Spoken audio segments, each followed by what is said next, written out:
Boonwurrung's people as the traditional... Oh, sorry. Oh, sorry. Where's the first page?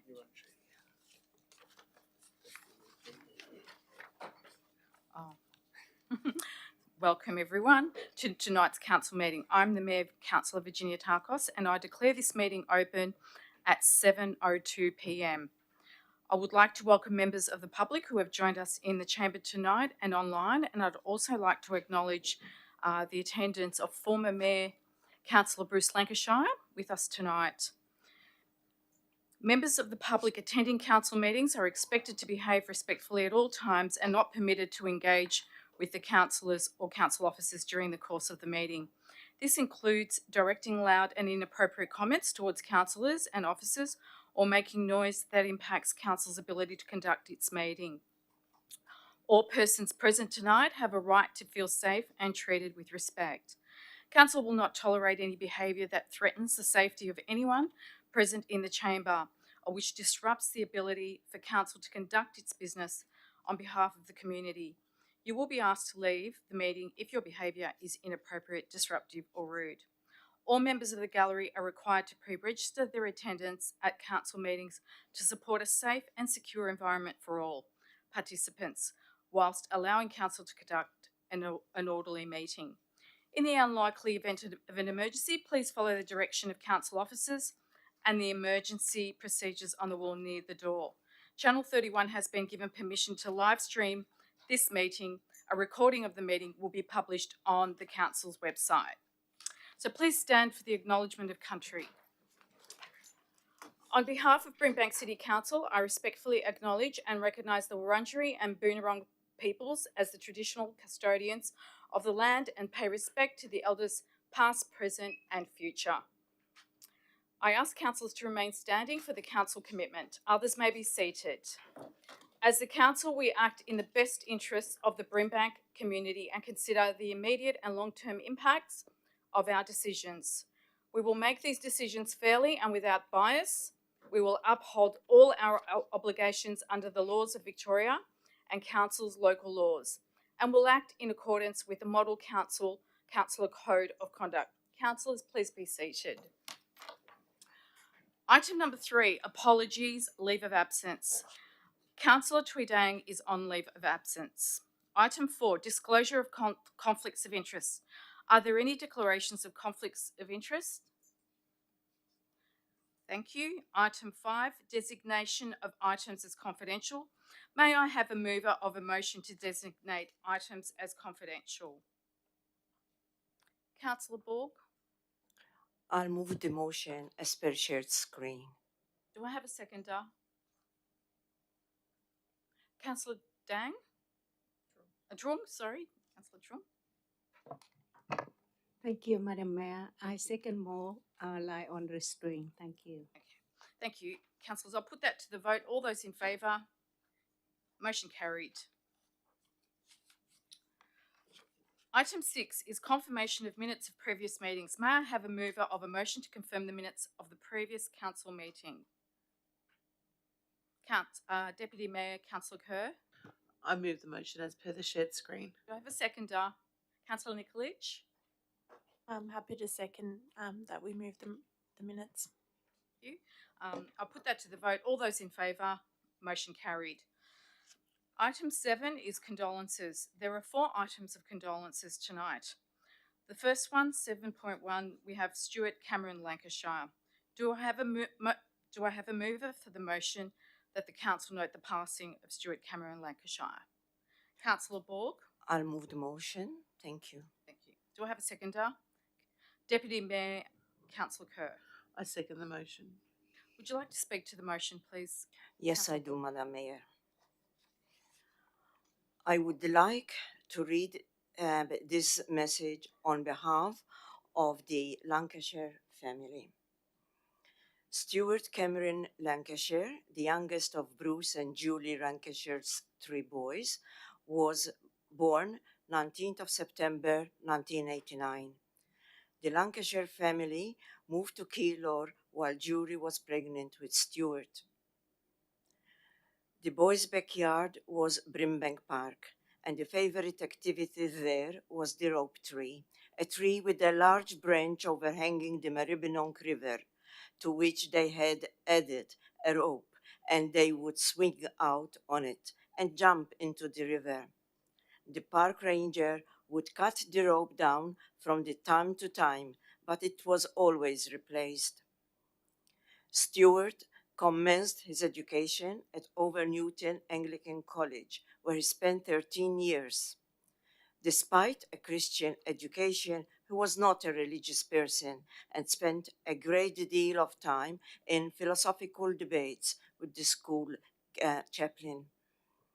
His time at Over Newton was great, and he made many amazing friends.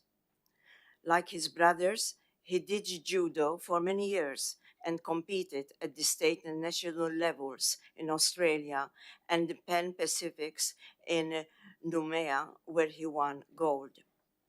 Stewart was loving, funny, kind, hardworking, and mischievous. His tertiary studies were at La Trobe University, where he completed accounting. He had a great time at uni, including doing a study tour to Europe, visiting the head offices of global businesses, including the International Accounting Body, and gained a love for travel. He also did a semester exchange with the University of Surrey and then backpacked around Europe for a few months. Stewart loved politics and enjoyed helping Bruce with his political campaigns. He became very passionate about local political issues. He continued to help Bruce with his various community interests by supporting him with technical advice and many long philosophical conversations. Stewart loved his family. He was lucky enough to have Julie's parents live next door at Taylor's Lakes after they moved there from Croydon. He spent a lot of time with Nana and Pa. His pa, Gordon, had been a councillor and mayor for the city of Croydon, and his great uncle John had been a councillor and mayor for Broadmeadows Council. His interest in local government was not surprising. He loved his brothers, David and Glenn, his sisters-in-law, Jody and Jess, and nieces and nephews, Noah, Evie, Isaiah, and Charisma. He was also very close to Julie's niece, Donna, a local police officer in Brimbank. To Bruce and Julie, he was their helper and support, whether it be with computers, phones, gardening, or general maintenance. He was always there for them. Stewart was greatly loved by all who knew him. He will be greatly missed. May I also add a personal note, Madam Mayor? I met Stewart when his father, Bruce Lancashire, became the mayor of Brimbank. It was a great pleasure meeting him and his partner. I also attended, together with yourself, Madam Mayor, the celebration of Stewart's life, and it was quite a celebration. As a parent, I can't describe the grief that a parent has to bury their child. No, there are no words for it. I really would like to pass on my sincere condolences, also together with my husband Louis, to Bruce, Julie, and the rest of the family. Thank you. Yeah, Deputy Mayor. thank you. Bruce, I just wanted to offer you my sincere condolences to you, Julie, and the family. I can't imagine how you've been feeling and what you've been going through. I just hope that Stuart now rests in peace. Thank you. Councillor Rasic. Bruce, I'm truly sorry for your loss. There are no words that can explain of losing a son. My heart aches for you and your family, and my deepest condolences to Julie, you and your family. Councillor Traum. Thank you, Madam Mayor. years. And the parent should ever have the experience, the pain of losing your son. I am holding your law to my throat. Your son was an amazing person who brought joy to so many. He will be deeply missed. There are no words for me to express the sorrow I feel of your loss. My heart aches for you and Julie and your family. I send my condolences to you. Councillor Bosch. Thank you, Madam Mayor. I join in my fellow councillors on this condolence motion. I'm deeply saddened by the loss of Stuart, who most of us know is Bruce's son, and we know as Bruce served as a Brimbank mayor in 2022 and 23. As the other councillors said, the memorial service for Stuart's life was held last month, and he was only 36 years of age. So on behalf of Brimbank City Council, I extend my sincere condolences and unwavering support to extend to family and friends, and may Stuart rest in peace.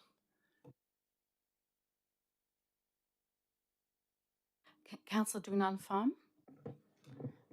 Through the chair, I just also want to express my condolences to you and your family. I hope that you stay strong through this time, and hope he rests in peace and find, a better life in heaven. Thank you. Thank you, councillors. If there's no one else, I just also like to express my sincere condolences to the Lancashire family. I had also the pleasure to meet Stuart, and he was a bit of a chip off the old block with Bruce. He epitomised a lot of that passion and drive and loved politics. But I think the thing that moved me the most at the memorial that I attended with Councillor Borg is when I walked outside and I saw his pet dog, which was a border collie, and I'm sorry, but I could really feel that loss, and the dog looking for him. So may he rest in peace, Bruce. Okay. The next motion, I'll put the motion to the vote. All in favour? A motion carried. The next motion is also a condolence motion for Kostas Socrates. Do I have a mover for that motion? Councillor, Deputy Mayor? I move the motion as per the shared screen. Is there a seconder for that motion? Thank you, Councillor Crook. I second the motion. Thank you, Madam Mayor. Would you like to speak to that motion? I would like to offer my sincere condolences to the Socrates family for the loss of Costas. May he rest in eternal peace. Thank you. Councillor Crook. I would also like to pass my condolences to the family. It must be a difficult time, and thank you. May you rest in peace. Thank you. Thank you. I'd also like to say Costas was a leader of the Cypriot community at Apostolos Andreas in Sunshine, Melbourne. From his roots in Giroskipu in Paphos to his migrant life in Australia, Costa led with passion for the diaspora and the homeland as well as his new land. He was always supportive of youth, the innovators and the educators, the progressives. He was a former councillor with Brimbank Council. Mr. Socrates is a father of 4 daughters and a grandfather of 6 grandchildren. He has been a prominent figure in Melbourne's Cypriot community and known for his active involvement and support of the community life. May he rest in peace. I'll put the motion to the vote. All those in favour? Thank you. Motion carried. 7.3 is another condolence motion for Kenny Weir. Do I have a mover, please? Councillor Dwinan Pham. I would like to move the motion as per share screen. Thank you. Thank you. Do I have a seconder? Councillor. Yeah, I'll second the motion as per shared screen. Thank you, Madam Mayor. Thank you, Councillor Bausch. Would you like to speak to the motion? Yes, Madam Mayor. So I have the privilege meeting Kenny Way with the mayor in the past at the restaurant in St. Albans, and just adore him as a human that very down to earth, and it's actually reflect his approach as what he always put in mind is to show up, to sit down, listen, eat, and then go home, write something with care. So he would visit a family-run kitchen or restaurant and would try some new dishes that being recommended, and then he would never write anything negative, but trying to find some positive thing about place, about the dishes. And with his passion, you can see that he loved the West by heart. And and for someone who being proud of the West, write something positive always for the Western suburb, especially through food and through his photograph. Is very how do I say, appreciated. So I just want to share my condolences to his family. Thank you. Thank you. Councillor Bausch, would you like? Thank you, Madam Mayor. Kenny spent more than 40 years in journalism, most notably at the Herald Sun, where he served as an entertainment editor in the 1990s. After leaving the Herald Sun in the early 2000s, Kenny shifted into entertainment, to food writing, and even starting his own well-known blog, Consider the Source, while also working as a sub-editor and occasionally a restaurant reviewer with the Star Weekly. As someone who's been in the media industry myself, I know it takes time, dedication, and passion to be in the industry. Passionate, positive, focused, and friendly are just some of the adjectives used to describe Kenny, who died on New Year's Day after a 17-month battle with cancer. On behalf of Brimbank City Council, I extend our sincere condolences and support to Kenny's family, his son, and friends. He will truly be missed in the West. Anyone else like to say a few words? I'd just like also to add that we'll always remember Kenny Weir with his colourful personality, his large curly moustache, his colourful persona, his love for jazz, and his love of trying new restaurants and food in the West. And as Councillor Dwinan Farm said, he never wrote anything negative because he knew it was an uphill battle in hospitality. He gave tremendous support to the smaller businesses. And I did attend his memorial at the Footscray Bowls Club, and I was just amazed at all the people's lives that he had touched. And I hope that his legacy continues throughout with his son, Benny, and positively promoting the diversity in the West. We will miss him, and may his legacy continue. May he rest in peace. Thank you. I put the motion to the vote. All those in favour? Motion carried. The last motion, condolence motion, is for Josh Davis. Do I have a mover for the motion? Councillor Borg. I'll move the motion as per shared screen. Also, do I have a seconder? Yes, Madam, I'll second the motion as per said screen. Councillor Bosch, thank you. With this motion, I've been requested to read out condolence motion for Josh Davis. Josh was the late son of Lisa Davis, a senior member of council staff. Josh was a keen footballer. He enjoyed local and international travel and worked as a lifeguard at his local pool. Josh was 22 when he lost his life after a tragic accident in late December 25. We are deeply saddened by his passing, and our thoughts are with Lisa, her husband, Graham, and the entire Davis family. Rest in peace, Josh Davis. Thank you. I put the motion to the vote. All those in favour? Thank you. Motion carried. I now move to congratulation item 8. There are 3 items of congratulations this evening. The first one being 8.1, Jodie Gorman Robinson. Can I have a mover for the motion, please? Councillor Deputy Mayor. I move the motion as per the shared screen. Seconder, please.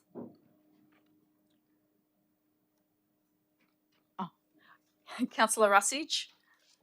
I second the motion as per shared screen. Thank you. Thank you. Would you like to speak to the motion?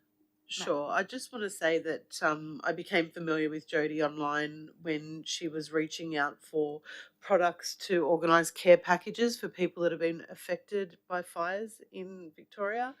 And, it's really, notable of her to put her time and effort and, being, I guess, on the front foot of helping other people. So well done, Jodie. That's great community service. Thank you.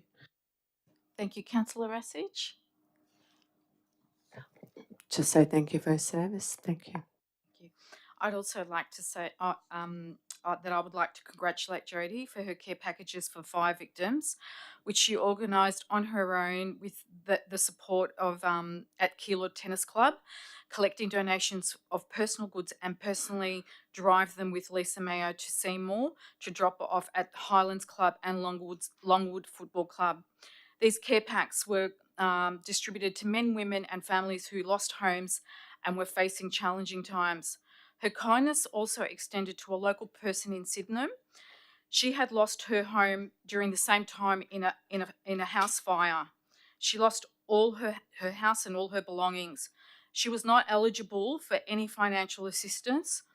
So Jodie was able to put together a care pack for this lady and her family, and received a generous donation also from one of the councillors, which is much appreciated. As you can imagine, the shock of losing everything overnight. So I'd like to congratulate Jodie for just being there and generously supporting our community with her idea of the care packs. Thank you. I'll put the motion to the vote. All those in favour? Motion carried. 8.2, congratulation motions for Lorna Beaton. Do I have a mover of the motion? Councillor Crook. Do I have a seconder? Councillor Bausch. Councillor Crook, would you like to speak to the motion? Yes, thank you, Madam Mayor. I would like to congratulate Lorna Beaton of Sunshine, who recently celebrated her 100th birthday. Lorna was born in November 1925 in Rushworth, Victoria, a small country town between Bendigo and Shepparton. Lorna came to Melbourne as a young woman at just 15 years of age, and after working and boarding in Richmond, she made Sunshine her home, a place that she remained ever since. Lorna worked at the Sunshine Pottery, where she met her late husband George. In 1949, George built their family home in Alice Street, Sunshine, and they married in 1952. Like many residents of her generation, Lorna contributed to the fabric of Sunshine through steady work, family life, and long-term commitment to the area. Alongside letters of recognition from His Majesty the King and the Prime Minister, it is entirely fitting that the City of Brimbank also acknowledges this remarkable milestone. On behalf of Council, I extend our warm congratulations to Lorna Beaton and her family and thank her for being part of the lived history of Sunshine and Brimbank. Reaching 100 years is an extraordinary achievement and one worthy of recognition by the Chamber here. Thank you, Madam Mayor. Thank you. Councillor Bausch. Thank you, Madam Mayor, and I echo what Councillor Crook just said. And it is definitely not every day that we have a constituent that reaches the milestone, the century.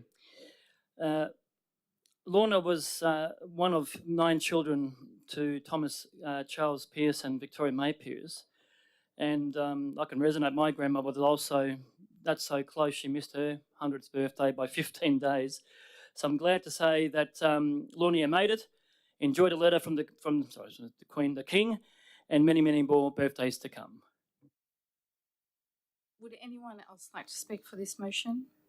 Councillor Truong.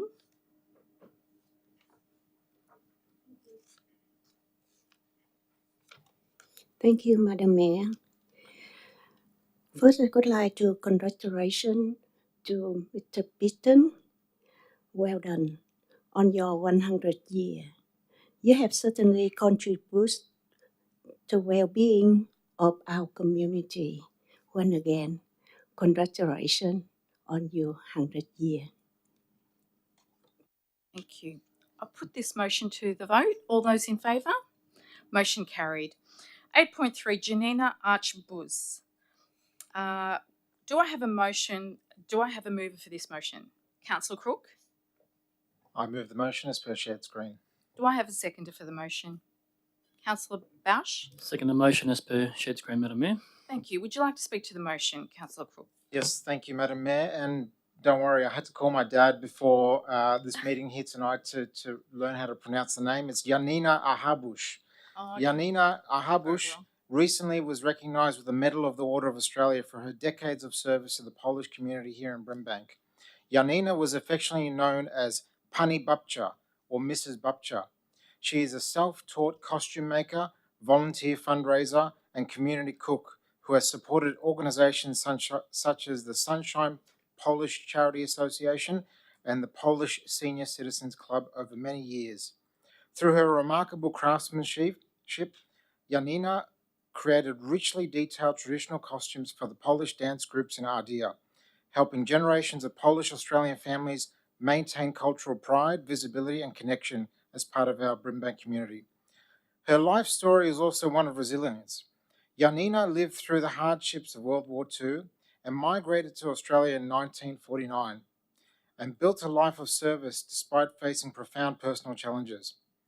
Additionally, Janina also celebrated her 100th birthday just 3 days ago, another remarkable achievement. And just to add as well, in Polish, traditionally we sing 100 lat or 100 years on people's birthdays, but because Janina's already reached 100 years, we say 100 years is not enough, we need to go to 200 years. So on behalf of Council, I extend our heartfelt congratulations to Janina and on her Medal of Order of Australia and for reaching 100 years. Thank you, Madam Mayor. Thank you. Councillor Bausch? Thank you, Madam Mayor. I echo again Councillor Crook on this special congratulations motion. Yes, what an honour. Helena, the Brimbank grandmother, who's actually been recognised with the Medal of Order of Australia for her decades of service to the Polish community of Brimbank. After moving to Melbourne's western suburbs, Helena spent the 1980s and 90s making traditional costumes for the Polish groups and also helped with catering and fundraising. She created garments without patterns, relying instead on pictures of dresses. Quite amazing. So congratulations, happy 100th birthday, and thank you for your continued service and time you've spent for being such a long-standing volunteer. Hin Hunin Bardzo, if that makes sense. Thank you. I'll put the motion to the vote. Oh, would anyone else like to speak to the motion? Oh, I'll put the motion to the vote. All those in favour? Motion carried. Councillors, item 9 is public question time. Before we move to public question time, I would like to note that there are a number of ways community members can ask questions or provide feedback to Council outside the public question time process. This includes submitting inquiries or feedback through Council's website, phoning Council, visiting Council's service desk, or contacting councillors directly. These options help ensure the matters can be directed through the appropriate channels and followed up. Mr. Bilava, I understand we have received questions from the members of public. Thank you, Madam Mayor. We have received a number of questions tonight. Firstly, in accordance with Governance Rules, Rule 55.16, the preamble to some questions will not be read out but be summarised. Our first question is from Catherine McDonald. Currently, the Sunshine Aquatic Centre is promoting extended summer opening hours until 8:30. In fact, only indoor pool is open until this time. The outdoor pool closes at 7 p.m. Can Brimbank Council explain why? Okay, the Sunshine Leisure Centre promoted the extended opening hours of the outdoor pool until 8:30 on extremely hot days. Extending the opening hours of our aquatic centres and libraries is to assist community with respite during heatwave conditions. The next question is also from Catherine McDonald. In winter, although the Sunshine Aquatic Centre is open all day, the outdoor pool closes mid-morning, again forcing members to use the indoor pool. Can Brimbank Council explain why? Okay. The outdoor pool opens for lap swimmers for a limited time during winter time, due to low demand and the need to ensure lifeguard resources and numbers are allocated to the busier and programmed indoor pool facilities. Next question is from Graham Bloor. Having a local sports aquatic community hub in the planned Carnley estate would be a 10-minute walk for residents, whilst the nearest existing pool at Sunshine takes 34 minutes by bus, and Brimbank Aquatics Centre over 50 minutes. Will Council stand with the 2,119 signatories of petition 693 to ensure ministerial takeover of this site results in a health dividend as recommended in Council's own sports facilities development plan, not just high density housing? The context around this has been discussed quite a few times in that we don't have much planning controls over this particular site. But going back to the advocacy priorities for 25-27, they were determined through community consultation, and a new sports and aquatic community hub in the planned Kenley estate was not identified as a current priority. As a result, Council's advocacy was focused on the initiatives outlined and adopted by the Brimbank Advocacy Priorities 25-27, particularly ahead of the 26th state election. Council's investment decisions and advice to the state government are guided by Sports Facility Development Plan 23 and the Draft Community Service Infrastructure Plan of 26, which set out the framework for future community and sports infrastructure across the municipality. Next two questions are from Nestor Evangelista. The first one being, when I walk around Brimbank, I see lots of nitrous oxide canisters lying on our streets and parks. It seems that NTO abuse is on the rise. What is the council doing about this problem? Council agrees that this is a problem that has been a sharp increase in the dumping of nitrous oxide canisters throughout the city. When located or reported, they are removed by Brimbank's cleansing team, and the community members can safely and responsibly dispose of nitrous oxide containers at authorised service providers like Transit Nitro. Nestor's second question is, do we have tools library in Brimbank? If none, can the council establish one? While Brimbank Council does not have a tool library, it does have multiple places where the community members can access tools to make or repair things. This includes the heavy machinery at our men's shed at Westvale Community Centre, and 3D printing, laser cutters, and more at Makerspace at Deer Park Library. In addition, the community-run Corroy Creek Neighbourhood House also runs a repair cafe where people can take small electrical appliances like bikes, clothing, and jewellery to be fixed. The next question is from Caleb Ethan. Is council aware that lunar festivals which use public and business money only allow Labor Party exclusively to have stalls at their events and do not invite other political parties? Is this in line with council policies on fair representation and inclusion? Council provides annual funding to the Sunshine and St Albans business associations through the Community Grants Funding Agreement to support delivery of lunar festivals.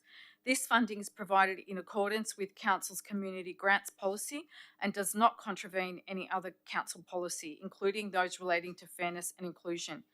The business associations operate independently. While Council provides grant funding and ensures appropriate governance arrangements are in place, the planning and delivery of these festivals, including event programming and stall holders, is the responsibility of the respective business associations. Caleb has also asked, there are over 170 cultural ethnic groups within Brimbank. Why is the predominant funding allocated to Lunar New Year events and not shared equally across cultural groups in Brimbank, like Australia Day celebration? Our community grants program funds a range of different community groups across the municipality and delivers festivals and events to celebrate our diverse community. Only recently I looked through all the recipients of the grants, and I noticed that a lot of them were spread across a lot of ethno-specific communities, such as not just Vietnamese, but Papua New Guinea, Bosnian, Filipino, South Sudan, Indo-Chinese, Maltese, Gozitan, North Cyprus, Turkish, Ugandan, Sri Lankan, Korean, Polish, Indian, Afghan. Religious cultural events organised by Hindu, Buddhist and Islamic communities as well. Events organised by sport and recreational clubs. And I'd just like to add to that any group can apply for a grant, and that we do have specific grants support as well for people that are new and emerging communities or communities that would like to apply for a grant and have never done that before. We do provide that assistance. Our last question is from Richard Carthew. At the 18 November 2025 Brimbank City Council meeting, it was confirmed that Council had recent communication with the owners of the former John Darling and Sons flour mill site in Albion. Can the people of Brimbank be informed when restoration development start on this site? Council is unable to confirm a timeframe for the restoration redevelopment of the John Darling and Sunflower Mill site in Albion at this stage. Thank you, Madam Mayor. That's all the questions for tonight. Thank you. Item 10 is petitions. There are no petitions to be received this evening. Item 11, minutes and reports of delegated committees. There are no minutes of delegated committees. We now move into officer reports. There are 11 officer reports for consideration by Council tonight. If you have your own motions this evening, you must draft these motions and provide them to governance team via email so that they may be shared on screen and form part of the meeting. Otherwise, we may have to defer the matter until the motion has been written, allowing the meeting to proceed uninterrupted. 12.1, planning activity update and delegate decisions, including planning scheme amendment. Director Walsh.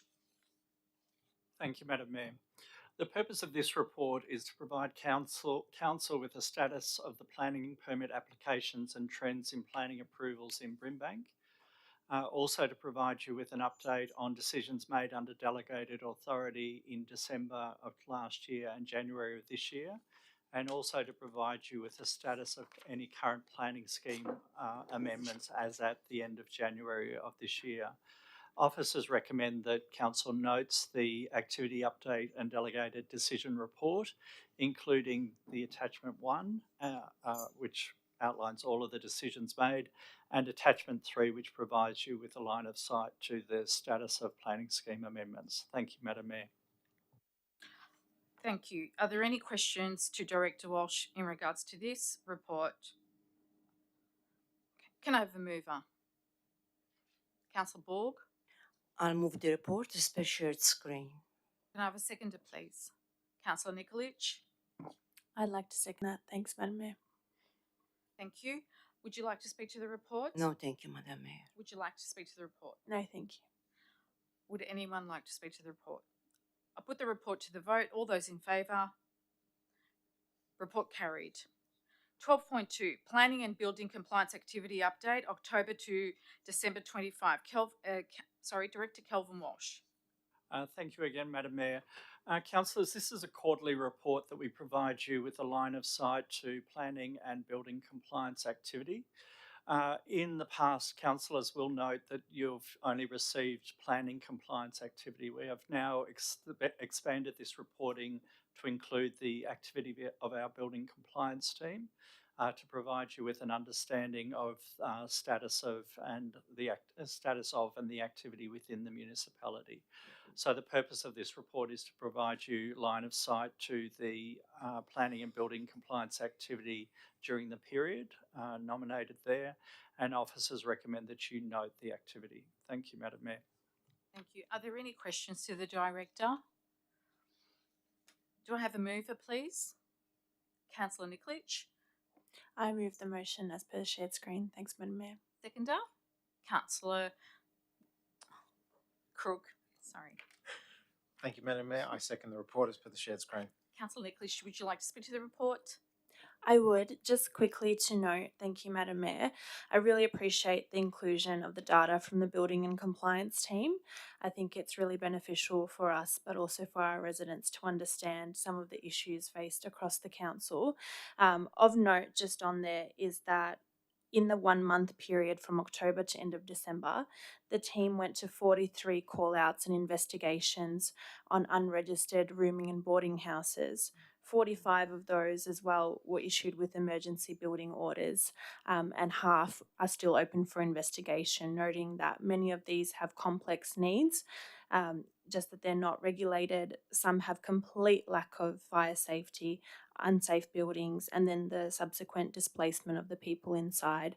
Our council moved in last year's MAV meeting in May to call on the state government to adequately resource consumer affairs so that we have the powers to monitor, inspect rooming houses, just a complete reform in terms of thinking about the safety, but also the dignity of these people facing the housing injustice at the moment.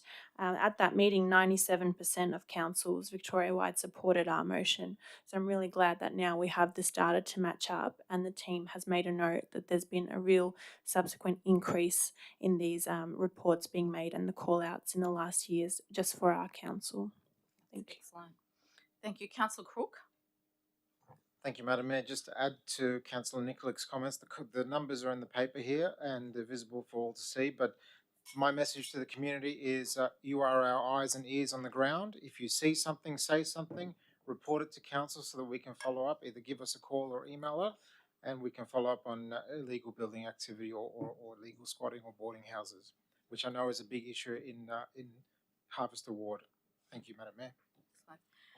Anyone else like to speak to the motion? Okay, I'll put the motion to the vote. All those in favour? Motion carried. Item 12.3, Draft Albion Quarter Structure Plan and Planning Scheme Amendment. Director Walsh. Thank you, Madam Mayor. The purpose of this report is for Council to consider key asks in the event or in anticipation of the Albion Quarter Structure Plan being released by the state for public comment. The purpose of doing this is to provide officers with a direction to form the foundation of any submission that we make. The anticipated timeframe on the release of the Albion Quarter Structure Plan and then the required submission also would necessitates us asking Council to delegate to me as the Director of City Futures the authority to prepare and lodge a submission. The grounds or the key asks are included in attachment 1 to the report. And in addition to that, the officer recommendation is that you note the substance of the report, note the anticipated release of the Albion Quarter Structure Plan, and then give force and effect to delegating to me the opportunity to prepare and submit a submission that would be framed around the key asks that are attached. We also are recommending that Council advocate strongly to the Minister to appoint an independent advisory committee to publicly hear any submissions, and the purpose of that is to continue to advocate for a full and transparent process around any planning processes. Thank you, Madam Mayor. Thank you. Any questions to Director Walsh? Can I have a mover for the motion? Councillor Drinan Pham. I move the motion at the business paper. Thank you. Do I have a second? Councillor Crook. I second the motion as per the shared screen. Councillor Pham, would you like to speak? So I'm happy to support this report because I know that councillor officer have been working with the Department of Transport and Planning over several years to positively influence the final draft of Albion Quarter Structure Plan. And after this, it will go for 4-week consultation. So thank you for that. Councillor Crook. Thank you, Madam Mayor. I'd just like to add that state and federal government have pledged funding for our region, which we are very appreciative of, but our job is not done here. Our job is to switch gears to advocacy to ensure that the solution put in place is fit for purpose for our residents here, and we're not told that what we need is this and we're given the wrong thing. So this is a key ask for us and we need to move forward together as a council. Thank you, Madam Mayor. Thank you. Would anyone like Councillor Borg? Thank you, Madam Mayor. The Albion Quarter Precinct has been on the radar for several years. Indeed, I remember very clearly when the Albion Quarter was announced as a separate precinct from the Sunshine Hub. This was highly welcomed, especially at a time where there were a lot of uncertainties regarding the Melbourne rail link. Council officers have been working collaboratively with the Department of Transport and Planning to positively influence the final draft Albion Quarter structure plan and associated draft planning scheme amendment. This report, as already mentioned, includes 5 key asks, which will form the basis for Council submission to the final draft, which is being prepared by the Department of Transport and Planning. Council has taken a number of considerations in these key asks, including but not limited to the required infrastructure that is needed as part of the Albion vision, the integration of the Albion Station and Albion Quarter South Precinct, and that the state government delivers a tailored and transparent planning scheme implementation process. It is also important that Council's role and responsibilities in the Albion Quarter Structure Plan are justified and clarified. I would also like to thank Director Kelvin and his staff for their continuous efforts in the development of this final draft. Thank you. Would anyone else like to speak to this report? Councillor Bausch. Thank you, Madam Mayor. And may I just say Happy New Year to our constituents. It's a Lunar New Year today, so hopefully you get prosperity and gallop into the new year. Now, Albion's well overdue for a significant transformation. When I ask people about Albion, they always say, "Oh, the station, it's dodgy and scary," which is absolutely true. So it's about time that both governments, federal and state, to contribute and stop the neglect in the West, especially in Albion. The draft will not just solidify, but put the plan moving forward and implement it. The plan will permanently benefit the community and its residents, but also contribute to the local economy, such as job creation. The redevelopment aims to create approximately 26,000 jobs, which is more than doubling the current employment base. Investment opportunities. It is designed to attract commercial interest, ensuring a stable employment, as well as increase housing supply, where plans to include and construction of up to 70,000 new dwellings by 2051, which will address the housing shortage in our area. But also, in addition to affordable housing, where we can focus on affordable housing options to make it accessible for a wide range of tenants.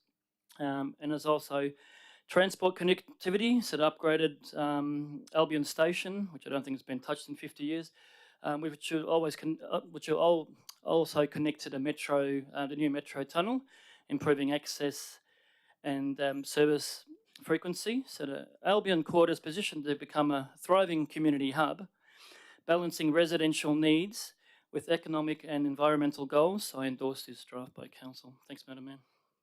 Thank you. Would anyone else like to speak to this?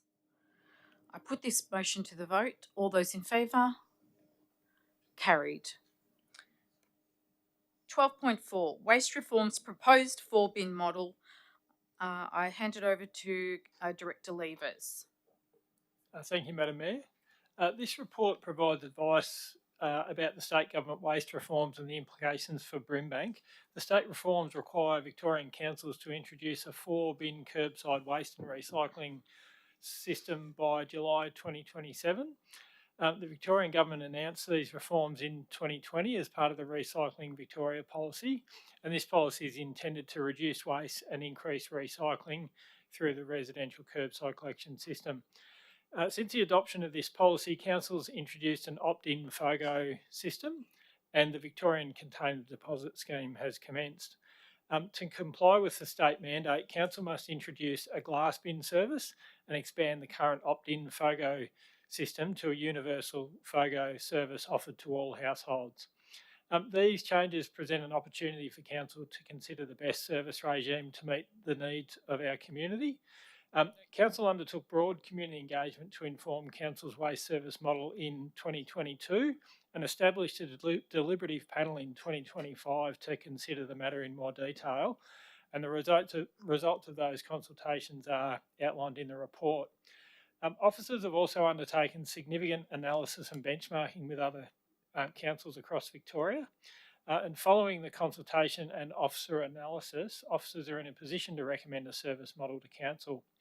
Whilst there are many considerations for council, primary considerations include household needs and expectations, the cost of the service, material diversion rates, bin contamination through incorrect disposal of material, and sustainability impacts.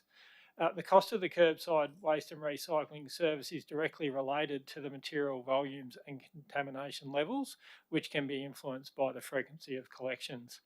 So this report includes analysis on the costs, resource and sustainability impacts of a number of service options.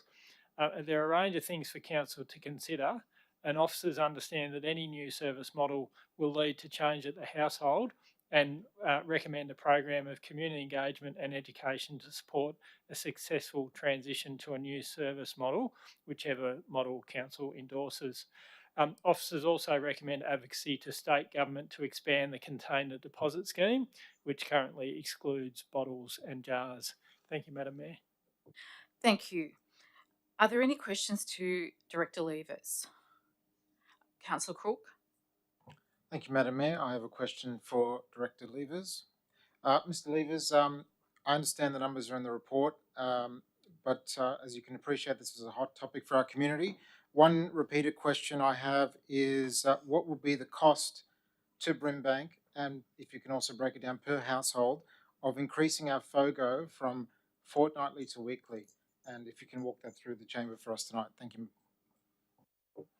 Through the Mayor, thank you, Councillor Crook. The report does include a whole range of costs, and I should start just by saying that there are a range of assumptions being applied to the costings that we've provided for a future service because it is dependent upon material volumes and diversion rates and contamination rates. But we've made some assumptions. The report shows that the current service for a household receiving a 140 litre garbage bin, a 240 litre recycling, and no FOGO and no glass, which some households are getting, is $369 currently under this waste service charge. For households receiving a 140 litre garbage, a 240 litre recycling, and an opt-in 240 litre FOGO, the cost of that service is $480. To the options that are in the report for the new service model, and remembering that we would be introducing a universal FOGO service to all households and a new bin at every household for glass, a weekly garbage and weekly FOGO service we've estimated would be about $484. The cost of a weekly garbage and a fortnightly FOGO is a few dollars less per annum per household. So $481 thereabouts we've assumed. A fortnightly garbage but a weekly FOGO is $434. So that option, which is the option recommended in the report, is about $50 cheaper, and that's on the basis that we think that would achieve the best outcomes in terms of material volumes and diversion rates. Hopefully that's answered the question, but happy to take a follow-up if that's helpful. Were there any other questions? Okay. Would someone like to move the motion? Okay. Councillor Nguyen? Thank you, Madam Mayor. I would like to move a amendment motion, please. Thank you. Can we see that on the screen, please? Is there a seconder? Councillor Deputy Mayor, Councillor Kerr? I second the amended motion as per the shared screen.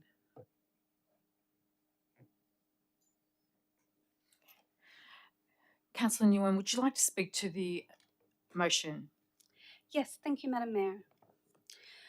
I want to start by acknowledging that the intent behind these reforms are really important. Increasing diversion from landfill, reducing emissions, and encouraging stronger uptake of FOGO are goals I support, and I know are shared across our municipality.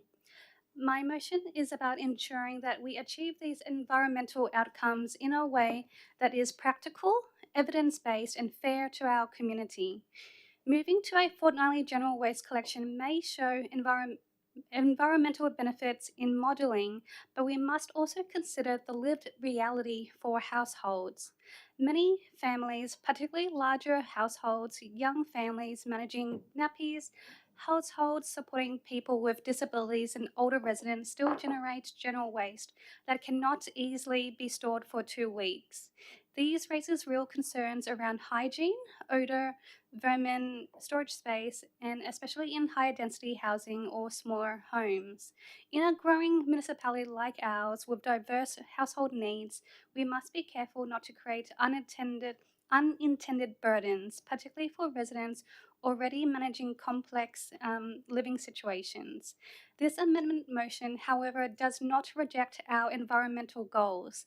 Instead, it proposes a staged and accountable pathway by retaining weekly garbage collection while we roll out universal weekly FOGO. We can still achieve strong environmental gains through increased organic waste diversion. Importantly, this amendment introduces yearly progress reviews for the next 3 years after full FOGO rollout. These reviews will allow us to assess the success and scale of material diversion to FOGO, overall impact on material volumes and trends, effectiveness of the education campaign methodologies, and the cost of service to council and any other impacts to our community. This ensures decisions are driven by real community behaviour, real environmental outcomes, and real operational evidence, not just projections. Thank you. Thank you. Deputy Mayor, would you like to speak to the motion? Thank you, Madam Mayor and Councillor Nguyen, for our joint collaboration to formulate and perfect this motion. Councillors, rubbish collection is not a minor operational matter. It is one of the most basic and essential services this council delivers. When it is reduced, the consequences are immediate and they are felt in people's homes, on our streets, and in our health. Brimbank already struggles with illegal dumping. Cutting back general weekly waste collection will not reduce waste. It will push it into our laneways, our parks, our nature strips. This is the reality we must face. We must also be honest about who carries the burden of this decision. Large families, people living in high density housing with limited space and no shade. Residents living with lifelong incontinence or serious medical needs. For these households, storing waste for 2 weeks is not just difficult, it is undignified and unsafe. Fortnightly collection means waste sitting longer in the heat. It means increased risk of disease, vermin, serious hygiene issues. This is not theoretical. This is lived experience in our community. Brimbank has always had weekly rubbish collection. Our residents expect it, they rely on it, and they pay for it through their rates. Weekly general waste collection must remain an option, and I urge councillors to support this alternative motion and put the public health, dignity and fairness first. Thank you. Thank you. Would anyone else like to speak to the motion? Councillor Thank you, Madam Mayor. I'd firstly like to thank Councillor Nguyen and Deputy Mayor Kerr for their time, effort and critical thinking in putting this piece together. This, I feel, is a balanced approach. It gives residents that are equipped and ready to go the ability to start FOGO every week, and their red bins might be empty, and that's fantastic. But then for those that are not able to achieve that due to disability, for large families of children, they can continue to use the regular waste bin services. So for the price of less than a Netflix subscription, I would say this is a great approach, and I thank you all for supporting this motion. Thank you. Councillor Rasuch? Thank you, Madam Mayor. After speaking to residents and community members, I simply cannot support collection of general waste every 2 weeks. I have serious concern about the pile up of waste. This may cause some households, particularly with illegal rubbish dumping that we have already in Brimbank, and this can contribute to more of this problem across the Brimbank. For that reason, I strongly believe that general waste must be collected every week. It's what our residents expect and it's what they should get. Thank you. Any Councillor Chung? Thank you, Madam Mayor. Yet, first I would like to thank you to Councillor Nguyen and the Deputy Mayor to put the motion.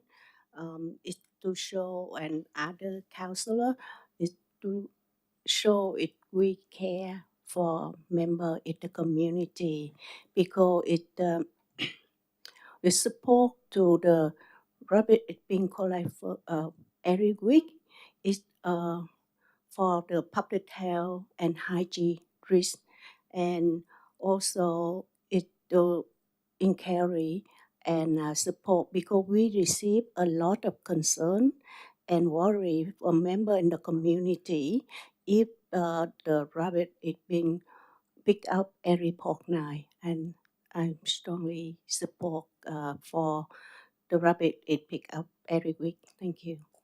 Thank you. Councillor Nikolic. Thanks, Madam Mayor. I feel really satisfied that this amended motion encapsulates the conversations I've been able to have with residents today and their concerns. I had a really lengthy conversation today where residents said they already feel like in their street they're swimming in the rubbish due to the dumped rubbish crisis we've got on at the moment too. So I think it's really pragmatic, especially that we've got the education campaign. If it was the fortnightly, I honestly think we'd be Rat City. So I'm really confident in what we've got up there. Anyone else? Councillor Borg. Thank you, Madam Mayor. I am more than happy to support the proposed alternative motion or the new motion.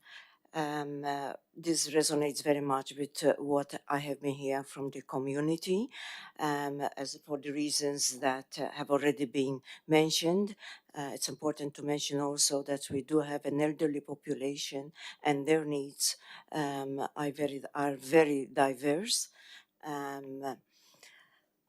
Another aspect that Councillor Nicolek mentioned with regards to these reforms is the education aspect of it. And I am very much looking forward to this, to working with the community, to educate the community, to divert as much rubbish as possible and avoid being landing in the landfill, again for reasons that have been very well outlined by Councillor Nguyen. So I highly support this motion. Thank you.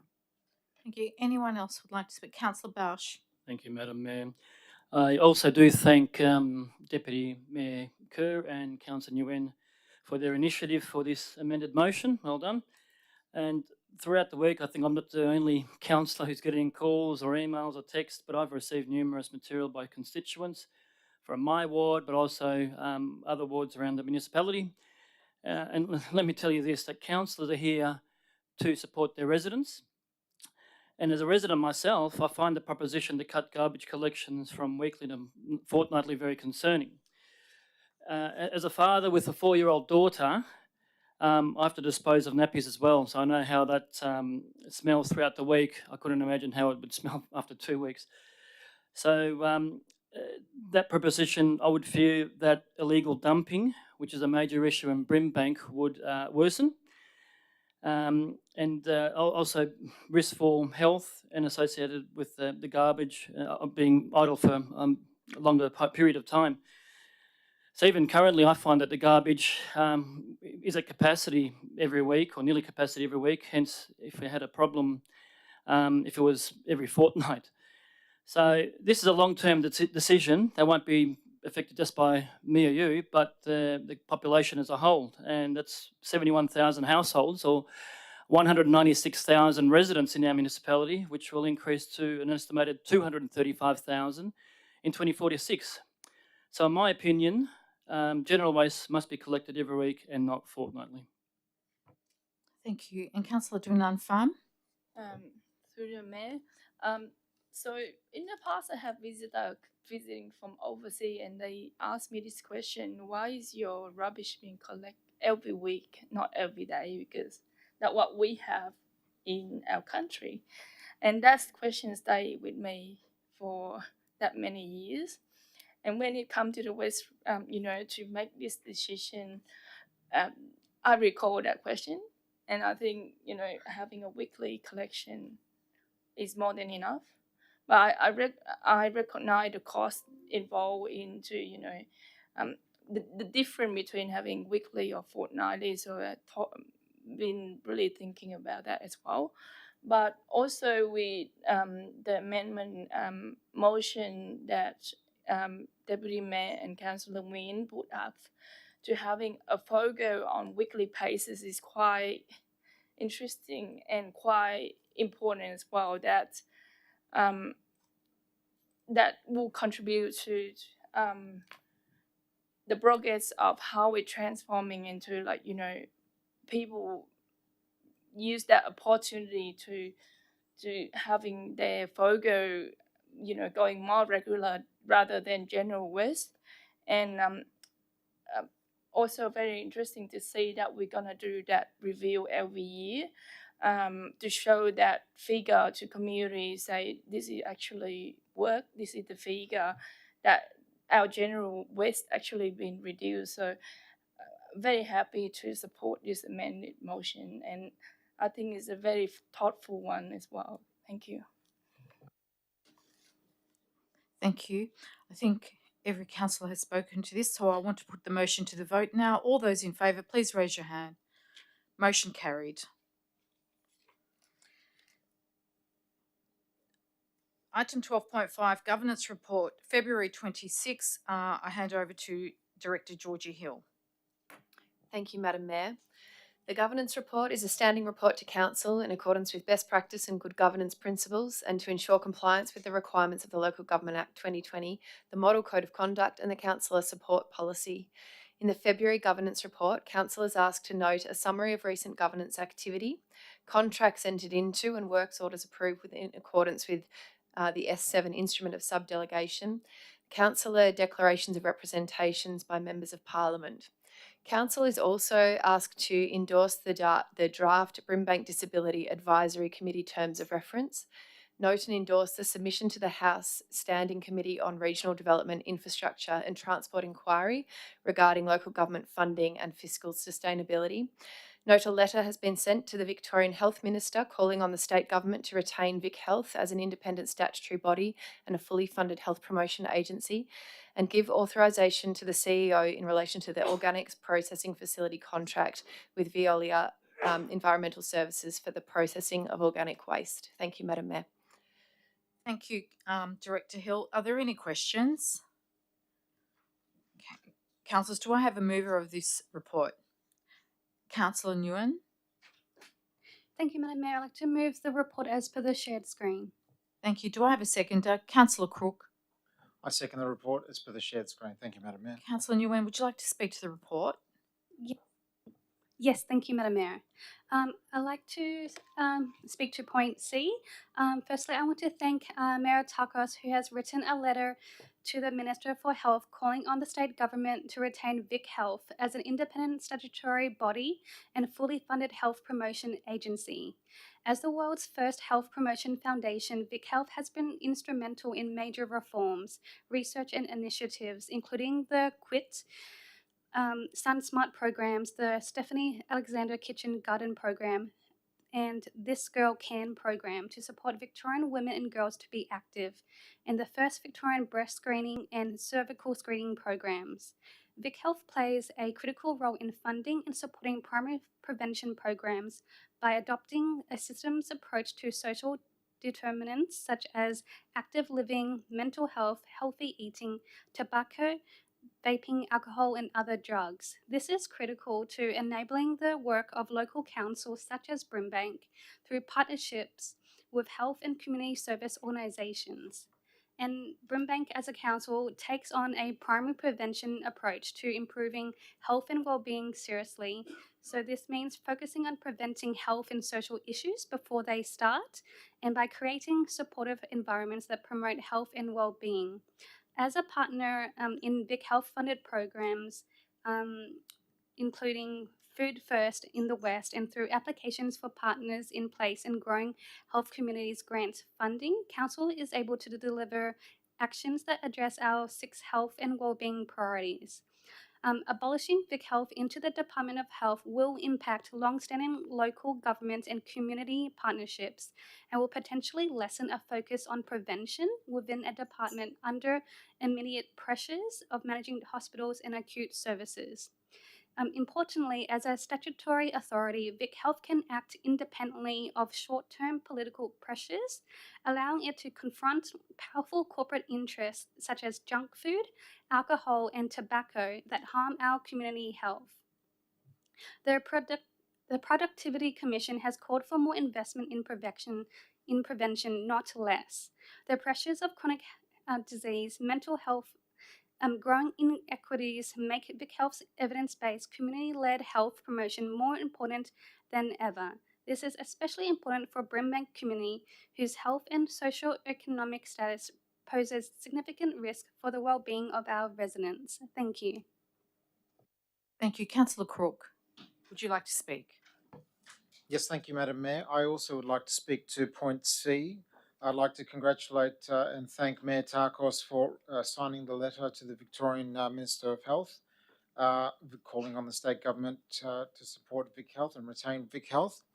A couple months back, I had the privilege of handing out food with Bread Hub in the Sunshine Town Centre, and the number of homeless individuals and residents that actually called out Vic Health as the organisation to help them overcome their mental health and surpass hurdles to get to where they are now. It just amazed me. So this is the wrong direction. We need to retain Vic Health and support the west of Melbourne, which has complex socioeconomic issues and people that need our assistance.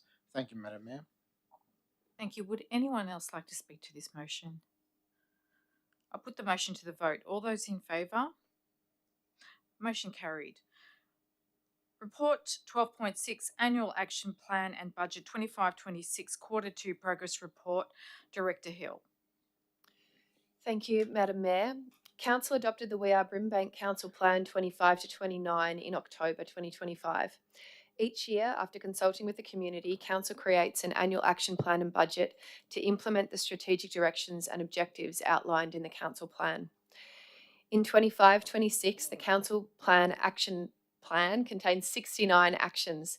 Implementation of these actions is monitored and evaluated through quarterly reports of actions, with achievements published at the end of the financial year in the Brimbank Council Annual Report.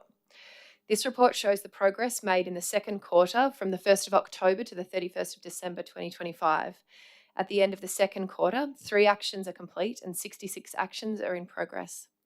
The recommendation is that Council note the state of the actions as presented in the report. Thank you, Madam Mayor. Thank you. Are there any questions to Director Hill? Can I have a mover for this report, please? Councillor Borg. I'll move the motion as per shared screen. Can I have a seconder, please? Councillor Deputy Mayor. I move the motion as per the shared screen. Thank you. Councillor Borg, would you like to speak to the motion? Yes, thank you. This report includes the progress of 69 actions listed in the annual action plan. These actions align with Council's strategic priorities. One of the highlights is the month for mental health. Last October, Council conducted a range of activities with the aim of building community connections and reduce stress. The Social Inclusion Action Group program, which is 50% completed, the ongoing fostering of social connection activities for seniors and carers. Another highlight is related to the strategic priority with regards to gender equity and preventing gender-based violence. There is, of course, the actions with regards to healthy and active lifestyles. Important to note also, Madam Mayor, that there are 3 actions that including the feasibility study for a splash park at Bok, and the Rapid Response Park Amenity Team has also been established, and these actions have been completed. It's always a great pleasure going through this report. Thank you, Madam Mayor. Thank you. Would Councillor Deputy Mayor would like to speak? No, thank you, Madam Mayor. Okay. Would anyone else like to speak to this report? I'll put the report to the vote. All those in favour? Report carried. 12.7 Quarter 2 Budget Report. Director Vidalis. Thank you, Madam Mayor. The quarterly budget report is a requirement under the Local Government Act 2020. The officer recommendation is that the council note the quarterly budget report and accompanying statements for the period ending 31st December 2025. As of 1st December 2025, the cash position is 130.3 million. The full year projection shows a cash balance of 88.4 million, being 8 million higher than the budget. The capital program is also on track with no material and is materially consistent with the budget. Thank you, Madam Mayor. Thank you. Are there any questions in regards to the budget report? Would someone like to move the report? Councillor Borg. I'll move the report as per shared screen. Would anyone like to say Councillor Nikolic? I second the quarterly budget report. Thank you. Thank you. Councillor Borg, would you like to speak to the report? Just briefly, Madam Mayor, I just want to mention that the Chief Executive Officer does not believe that a revised budget is or may be required, and that there has been 16 project changes requests were requested and approved by the CEO, either because they were under expenditure or required additional budget. Because of this, there has been an additional income amounting to $697,520. Thank you. Thank you, Madam Mayor. Councillor Nikolic, would you like to speak to this report? No, thank you, Madam Mayor. Anyone else like to speak to the report? I put it to the vote. All those in favour? Report carried. 12.8 is Final Draft Social Justice Framework 26 to 29. I hand it over to Director Dumble. Thank you, Mayor. This report presents the final draft Social Justice Framework 26 to 2029 following community consultation. Its primary purpose is to seek Council's adoption of the updated framework, which has been strengthened by community feedback received through online engagement and a facilitated workshop. The framework provides an overarching approach to embedding equity, inclusion, and human rights across Council's advocacy, service delivery, and partnerships. It clarifies our commitments, strengthens the focus on intersectionality and climate justice, and ensures accessibility. Adoption will enable implementation through annual action plans aligned to the Council plan. Thank you. Thank you. Are there any questions to Director Dumble? Can I have a mover for this report? Thank you. Councillor Nguyen. I move the report as per the shared screen. Can I have a seconder, please? Councillor Dwinan Pham. Second the report at per share screen. Thank you. Would you like to speak to the report, Councillor Nguyen? Yes, thank you, Madam Mayor. I just want to briefly say that I am really proud to support our final draft of the social justice framework, particularly the changes that are based on community feedback, and that we're positioning human rights as an overarching foundation instead of just having them as principles. That is something I think is really important in how we conduct ourselves as councillors, and that how our operations will go in the future as well. Thank you. Thank you. Councillor Dwinan Pham. No thanks. Okay. Anyone else like to speak to the report? I put the report to the vote. All those in favour? Report carried. 12.9 Final Draft Statement of Commitment for a Safe and Inclusive Brimbank. I hand over to Director Dumble. Thank you, Mayor. This report presents the final draft statement of commitment for a safe and inclusive Brimbank following community consultation in December 2025. Its primary purpose is to seek Council's adoption of the statement, which replaces the previous strategy and confirms Council's leadership role in promoting safety, inclusion, and wellbeing. Community feedback strongly endorsed the proposed priorities of stronger communities, safer public places, and preventing gender-based violence. The statement provides a clear framework for coordinating partnerships and action, with implementation delivered through annual action plans and ongoing collaboration with key stakeholders, including Victoria Police. Thank you. Are there any questions to Director Dumble? Can I have a mover for this motion, please? Councillor Borg. I'll move the motion as per shared screen. And Councillor Crook. I second the motion as per the shared screen. Thank you.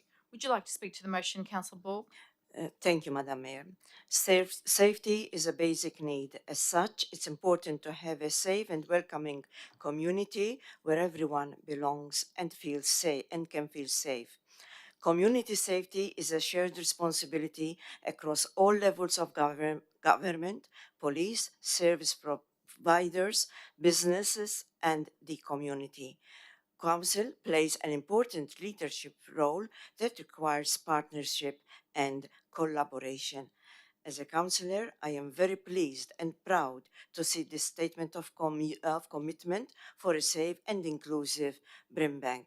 This is a step forward in having a community where everyone belongs and can live a life free from harm. I would also like to add to acknowledge the submitters and who provided the feedback to Council with regards to this statement of commitment.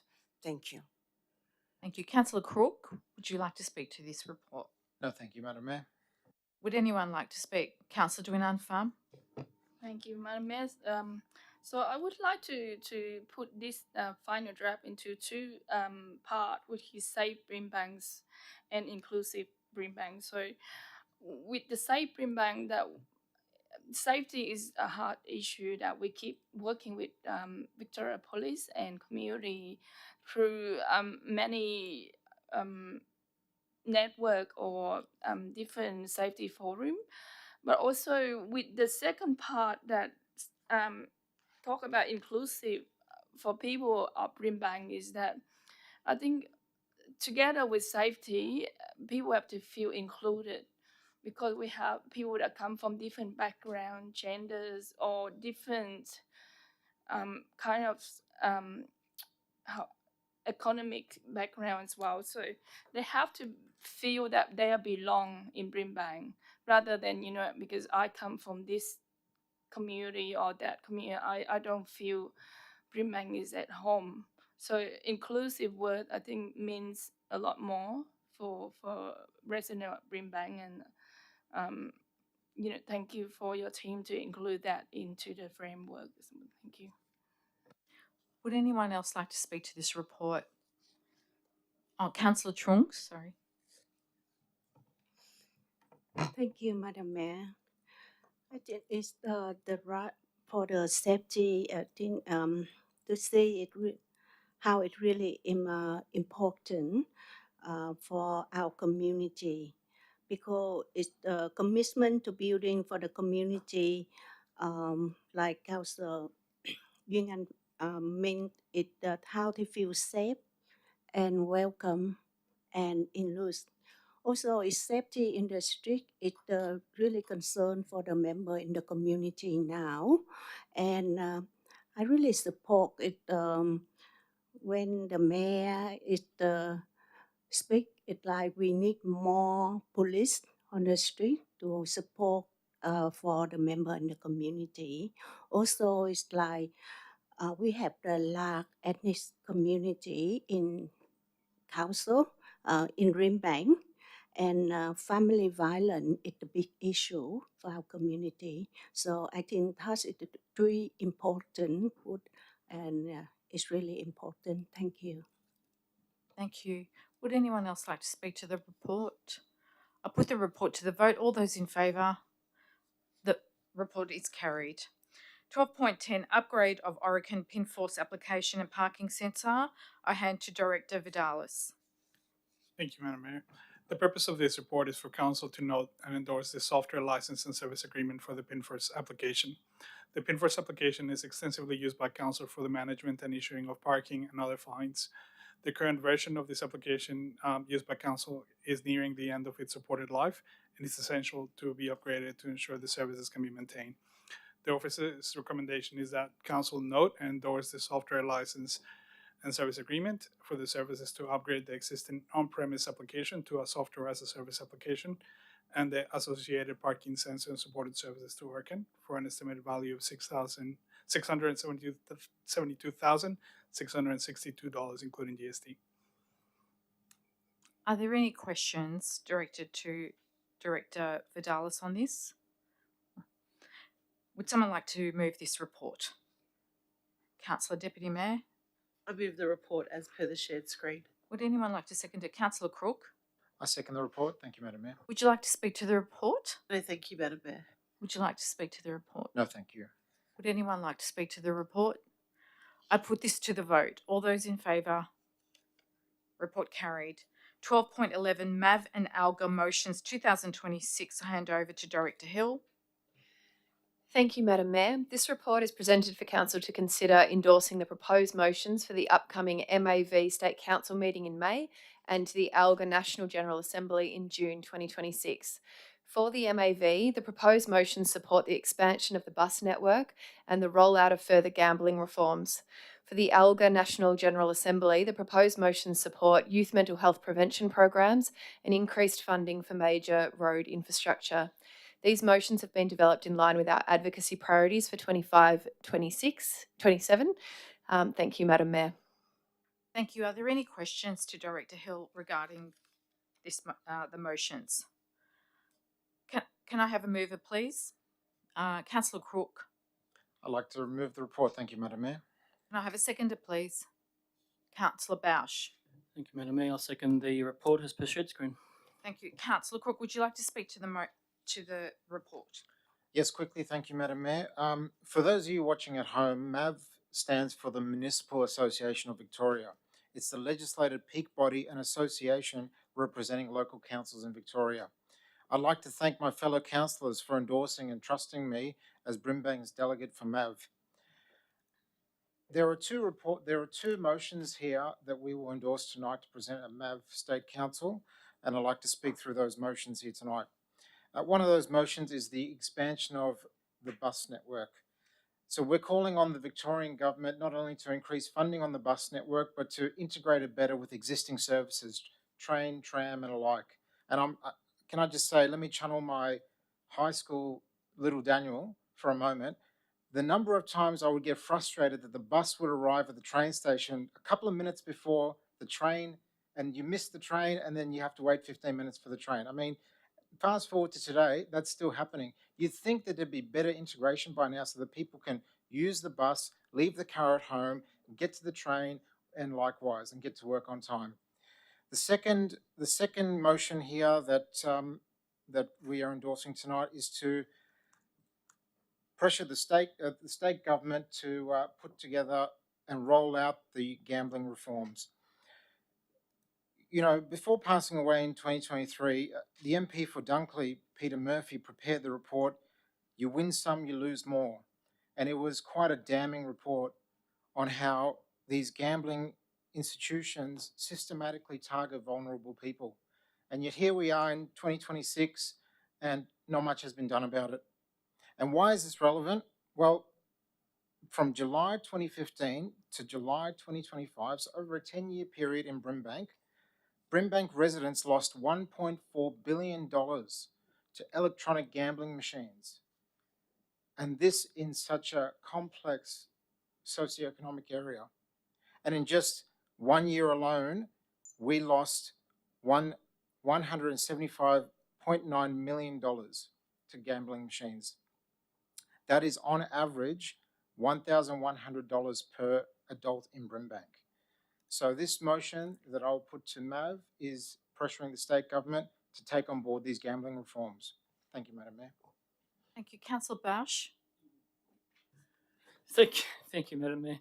Look, I echo Councillor Crook. Indeed, we have two great motions, among others, for the MAV and ALGA. The motion for the rollout for the gaming reform is extremely warranted, and Brimbank is in the heart of this major problem. Gambling causes significant harm in Victoria. in years 24-25, Victorians lost $3.1 billion. That's billions, not millions, on EGMs alone. And Brimbank is ranked number 1 in gaming losses statewide. And as Councillor Cook did say, over the last decade, we lost $1.4 billion. And I just equated it now, 3,650 days, which is 10 years. It's $372,000 per day. It's amazing. So this motion is at most importance, and it needs action as soon as possible to prevent gambling harm in our community. And the second one, which I've been very constant with, is the bus issue. The expansion of the bus network. I'm glad to see, hopefully, the Victorian government to increase funding for buses to deliver higher frequencies, faster and more direct routes, and extend operating hours. Because especially in my area, well, actually probably the whole of Brimbank, but in my ward in Deer Park and Derrimut, we still only have one bus route in Derrimut, and sometimes it's intervals of up to 75 minutes. It's actually quicker to walk if you miss the bus. Then you've got other buses like the Route 215 predominantly runs on Ballarat Road, which is the major thoroughfare. That finishes 6:14 on a Sunday in Deer Park, so pretty much you can't even finish your mass and go home. You probably have to walk or get a taxi. In addition, bus 423, which goes to Brimbank Shopping Centre, also in Deer Park, last bus departs at 6:11 on Sundays and 6:12 on Saturdays. So you probably practically can't even go for dinner and go home. So we might not be stunning to the Bayside, but Brimbank's important too, so I can't wait for these motions to pass. Thank you, Madam Mayor. Thank you. Would anyone else like to speak to this motion? I put it to the vote. All those in favour? Carried. Item 13 is notices of motion. There are no notices of motion tonight. Item 14, notices of rescission. There are no notices of rescission. Item 15, urgent business. CEO, are there any urgent business for tonight? No, Madam Mayor, there is no urgent business. Thank you. Thank you. Item 16, confidential business. There is one item of confidential business. May I have a mover of a motion to close the meeting in accordance with Section 66(2)(a) of the Local Government Act 2020 to members of the public for a consideration of item 16.1, which has been designated confidential. Councillor Nikolic. I'd like to move the motion that's presented on the screen. Thank you. A seconder, please. Councillor Rusic. I second the motion. Thank you. Thank you. Thank you. That in accordance with sections 3(1) and 662. Oh, sorry. Oh, could we vote on that motion, please? All those in favour? Carried. Thank you to everyone who is currently viewing the live stream of this meeting. This meeting is now closed to members of the public at 8:34 p.m. and will not reopen to the public at the conclusion of the confidential business. Thank you all for attending and your interest in tonight's meeting. I instruct Channel 31 to stop live streaming this meeting.